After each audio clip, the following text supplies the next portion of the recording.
Shortcuts in SolidWorks are essential for enhancing productivity and efficiency. By reducing the number of clicks and menu navigations needed to perform common tasks, shortcuts allow designers to focus more on the creative aspects of their work rather than the software interface. Mastering these shortcuts can significantly speed the design process and is crucial for anyone looking to improve their workflow. There are tons of shortcuts available, but not all of them are handy for you. In this video, we will explore the available shortcuts, how to assign hotkeys for our favorite tools, and I will recommend some handy shortcuts for ease of operations. If you are ready, let's just begin. First of all, when it comes to SolidWorks shortcut, any command can be assigned to a shortcut, but it makes sense to only assign them to frequently used command. To see which commands are currently assigned to shortcuts, navigate to the Tools menu, then select Customize, and then open the Keyboard tab.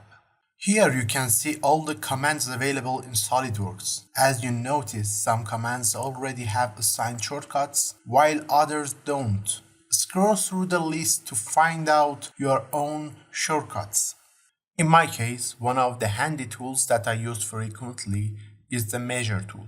I use it to check distance between points or lines or any dimension, but it is not assigned to any shortcut by default. If I want to select it from the Evaluate tab each time, it is time consuming and annoying to repeat the same procedure again and again.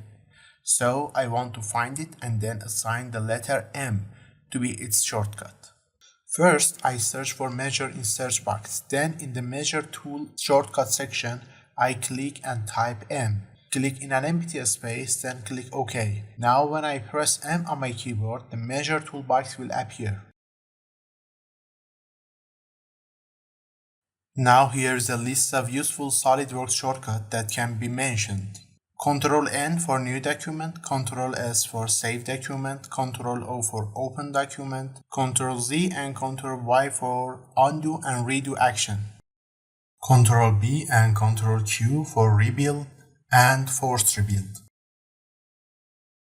F for zoom to fit, spacebar for view orientation, Ctrl-1 for front view, Ctrl-2 for back view, Ctrl-3 for left view, Ctrl-4 for right view, Ctrl-5 for top view, Ctrl-6 for bottom view, Ctrl-7 for isometric view, Ctrl-8 for normal tool, R for recent tool, L for line tool, S for shortcut toolbar, and if you assign M for measure tool, P for perspective view, V for move component, X toggles hide and show component, Ctrl-Shift-E for expanded feature tree, Ctrl-Shift-Z for undo view change, and Ctrl-Shift-Y for redo view change.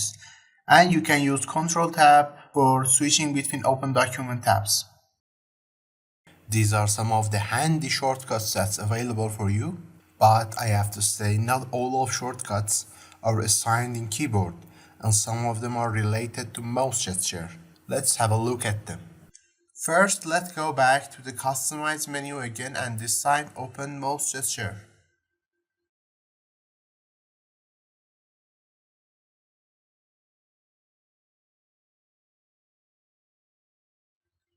Here you can see different wheels for 4 different environments: a sketch, part, assembly, drawing.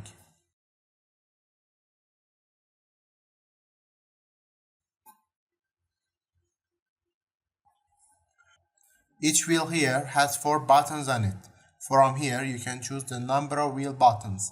It can be 2, 3, 4, 8 or 12 buttons on each wheel. However, I myself use the default for button wheels.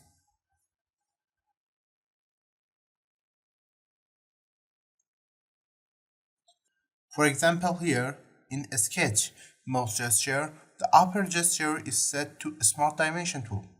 But how it is going to work? To see how it works, I go to a sketch environment, then in an empty space I press and hold the right mouse button, then move the mouse just a bit. Now you can see the mouse gesture wheel. I release the right mouse button on the Smart Dimension tool. Now, the Smart Dimension will be activated. If we look at Keyboard tab and search for Shortcut bar, we see it is assigned to S key. The shortcut bar is a set of handy tools that will appear each time you press the S key. To configure the set, go to Customize menu, navigate to Shortcut bar tab, and you will see 4 different sets for part, sketch, assembly, and drawing environments.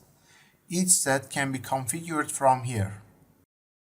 So you see that shortcuts are available through the keyboard, mouse gesture, floating set of tools, and it seems that SolidWorks developers have paid lots of attention to enhancing user efficiency and workflow. Finally, thanks for watching this video. If you find it helpful, please give it a like, leave a comment, and don't forget to subscribe to my channel for more SolidWorks tips and tutorials. Have a good day.